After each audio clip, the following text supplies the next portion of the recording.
என் தம்பி போன RRB clerk நான் அச்சீவர்ஸ் மீட்க்கு வரும்போது என் கூட வந்தான். இப்போ அவன் இங்கே சுரேஷ் அகாடமிலேயே ஜாயின் பண்ணிட்டான்.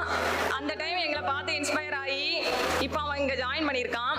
நான் போன வருஷம் இந்நேரம் அவனை சொன்னேன், இன்ஜினியரிங் முடிக்கும்போது வேலை தேடி அலைஞ்சான். நான் சொன்னேன், டே வாடா அக்காவுக்கு துணைக்கு வந்து சுரேஷில் ஜாயின் பண்ணு அப்படின்னேன்.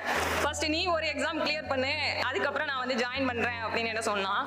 அதான் அந்த மூவி டைலாக் சொல்லுவாங்களே, ஜெயிச்சிருவேன் ஜெயிச்சிருவேன் சொன்னால் கேட்காது, ஆனால் ஜெயிச்சவன் சொன்னால் தான் கேட்கும். அது மாதிரி ஜனவரி 1 என்னோட ரிசல்ட் பார்த்ததுமே அவன் இங்கே வந்து ஜாயின் பண்ணணும்னே முடிவு பண்ணிட்டான். இப்போ அவன் எஸ்ஐ கிளாஸ் இங்கே ஜாயின் பண்ணியிருக்கான். அப்புறம் நான் இந்த அகாடமியில் எனக்கு ஃபீஸ் பே பண்ணது எல்லாமே அக்காவும் மாமாவும் தான். அவங்களுக்கு ரொம்ப தேங்க்ஸ் சொல்லிக்கிறேன். அப்புறம் அப்பா வந்து ஒரு சாதாரண ஜவுளி வியாபாரி தான். ஆனால் எங்கள் 3 பேருமே ரொம்ப நல்லா படிக்க வச்சாங்க. அக்கா வந்து எம்எஸ்சி எம்ஃபில் எம்எட், அப்புறம் நான் இன்ஜினியரிங், தம்பியுமே இன்ஜினியரிங் தான். யார்ட்டுமே இது வரைக்கும் 10 பைசா கூட எங்கள் அப்பா கடனே கேட்டதே கிடையாது. அந்த ஒரு வேலை பார்த்து படிக்க வச்சாங்க.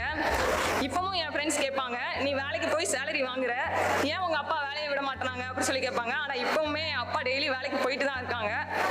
சொல்லியும் கேட்க மாட்டாங்க. சரி நான் இருக்கிற வரை கொஞ்ச நாளுக்கு பாடுபட்டுக்கிறேன் அப்படின்னு சொல்லிட்டு வேலைக்கு போயிட்டு தான் இருக்காங்க. நான் மார்ச் 10 வந்து ராம்நாட்டில் ஜாயின் பண்ணேன் கிளர்க்கா. நான் மார்ச் 10 ஜாயின் பண்ணியிருக்கேன். மார்ச் 22 என் அக்கௌண்ட்டில் வந்து சேலரி கிரெடிட்டட்னு சொல்லி வந்தது. ஜஸ்ட் 12 டேஸில் நான் சேலரி வாங்கிட்டேன்.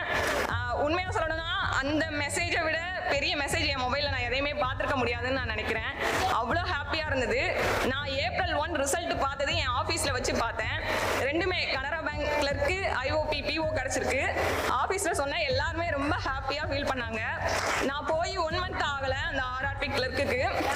சரியான ஹெவியான பிரான்ச்சு. ஒர்க்கு பார்த்தீங்கன்னா அவ்வளோ இருக்கும், பப்ளிக்காக மேனேஜே பண்ண முடியாது. அந்த அளவுக்கு ஒரு எல்லாருமே சொல்லுவாங்க, ராமநாடு மெயின் பிரான்ச்சில் ஒர்க் பண்ணிட்டுனா அதுக்கப்புறம் எந்த பிரான்ச்சையும் சமாளிச்சிடலாம்னு சொல்லுவாங்க. அந்த அளவுக்கு ஃபர்ஸ்ட் போஸ்டிங்கே ஒரு பெரிய பிரான்ச்சில் போட்டாங்க. இங்கிட்ட இருந்து லோன் டாக்குமெண்ட் வரும், கஸ்டமரை சமாளிக்கணும், பப்ளிக்கு வவுச்சர் போட்டு கொடுக்கணும், இதில் மெசஞ்சர் அக்கா வந்து ஒர்க் கொடுப்பாங்க. எல்லாத்தையுமே ஃபேஸ் பண்ணுவேன். அந்த சார் என்கிட்ட சொல்லுவாங்க, அங்கே உள்ளவங்க, ஒரு மாசத்துல ஒரு ஸ்டாப், அதாவது ப்ரெஷராக வரவங்க கற்றுக்கிறத விட நீங்கள் அதிகமாக ஒர்க் பண்ணுறீங்க. ஒரு நல்ல ஸ்டாப்பை எங்கள் பேங்க் வந்து மிஸ் பண்ணுது, நீங்கள் ஐஓபி போயிட்டீங்கன்னா அப்படியே சொன்னாங்க. அதை விட எனக்கு பெரிய ஹாப்பினஸ் எதுவுமே இல்லை அந்த ஆஃபீஸில் ஒர்க் பண்ணுறது.